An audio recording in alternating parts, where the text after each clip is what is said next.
Last week, the Biden administration proposed a spending package that included funding meant for humanitarian relief.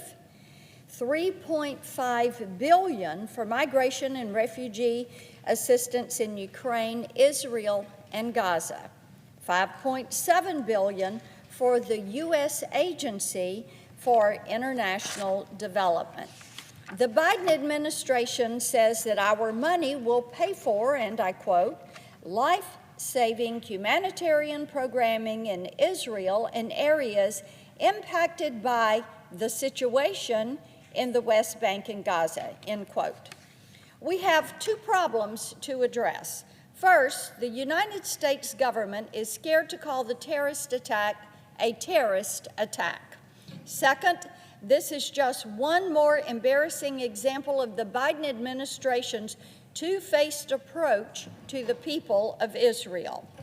I have spoken at length about the money pipeline between Iran and Hamas. But there is a similar pipeline that appears to be running between Hamas and the U.S. taxpayer. Every dollar we send that is earmarked for Gaza or the West Bank is another dollar Hamas can put into their pocket. Last week, I spoke about the UN Relief and Works Agency and how this false humanitarian mission has been corrupted by Hamas and terrorist sympathizers. This has been confirmed by multiple NGOs, the media, Joe Biden's own advisors, and whoever published and then deleted this post from the UNRWA Twitter account. Hamas stole those supplies and UNRWA covered it up. Remember, this is a UN body that pulls 93% of its funding from global governments. In 2021 alone, UNRWA took $338 million from the United States, $118 million from the European Commission, and hundreds of millions of dollars from individual European nations. Since 2021, Biden has sent UNRWA $1 billion, $1 billion. USAID funds more than $21 billion worth of UN programming, and they've sent millions of dollars to UNRWA. And now the president is ready to send them billions more. If the American people knew what their tax dollars were actually being used for, they would be outraged, and I believe it is time for them to know. We know that Hamas steals UNRWA money and supplies and stores their weapons in UNRWA facilities. We also know that they fill those facilities with human shields. But something that hasn't gotten nearly enough attention is how our tax dollars are radicalizing the next generation of Hamas extremists. UN Watch published a report in March exposing UNRWA-affiliated schools for what they are, indoctrination centers. Now bear in mind, this is UN Watch that published this report and exposed the UN Relief and Works Agency for Palestinian refugees for what they were doing. One employee shared an Instagram post calling a teenage Palestine Islamic Jihad fighter who was killed in a shootout and I quote, little cub who fights like 1,000 lions, end quote. That was an employee of the UN Relief and Works Agency who shared that Instagram post calling a teenage jihadi fighter a little cub who fights like 1,000 lions. A teacher posted a picture of Hitler with the caption, and I quote, Hitler, are you sleeping? Wake up, honey. There are still some people you need to burn, end quote.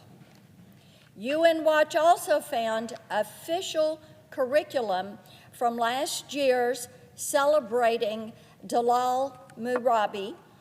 In 1978, she led a band of PLO terrorists in a massacre that left 38 Israeli civilians dead. 13 of her victims were children. Another piece of propaganda written for ninth graders described the firebombing of a Jewish bus as a barbecue party.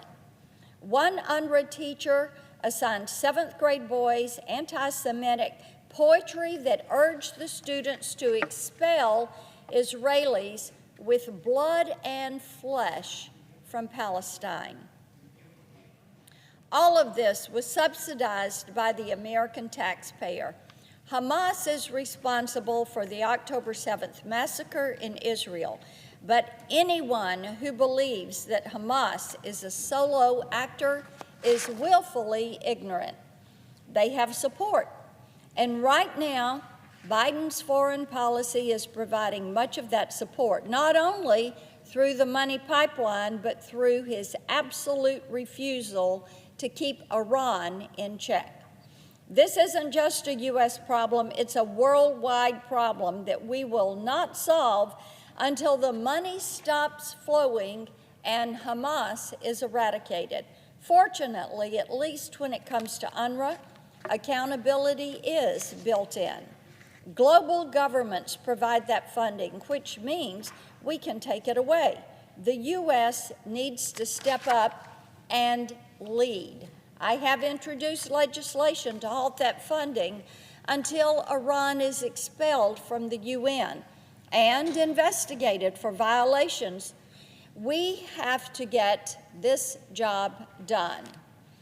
Our legislation would accomplish two goals. It will destroy that pipeline of taxpayer dollars from the U.S. to Hamas and disrupt the Biden administration's policy of appeasement toward Iran. Everything President Biden has done has made this world more dangerous, but nothing has had more immediate and catastrophic consequences for our allies than his refusal to treat the Iranian regime like the dangerous adversary that it actually is. He sent Robert Malley, Ariane Tabatabai, and other Iranian assets to renegotiate the failed nuclear deal. Administration officials allowed Ms. Tabatabai's security clearance to stand, even after it became clear she was operating under the advice of Iranian officials.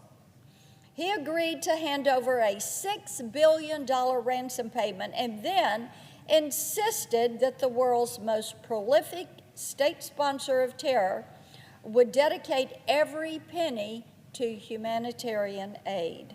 And in the hours following the worst massacre of Jews since the Holocaust, he insisted that there was no connection between Iran and Hamas and their terrorist acts.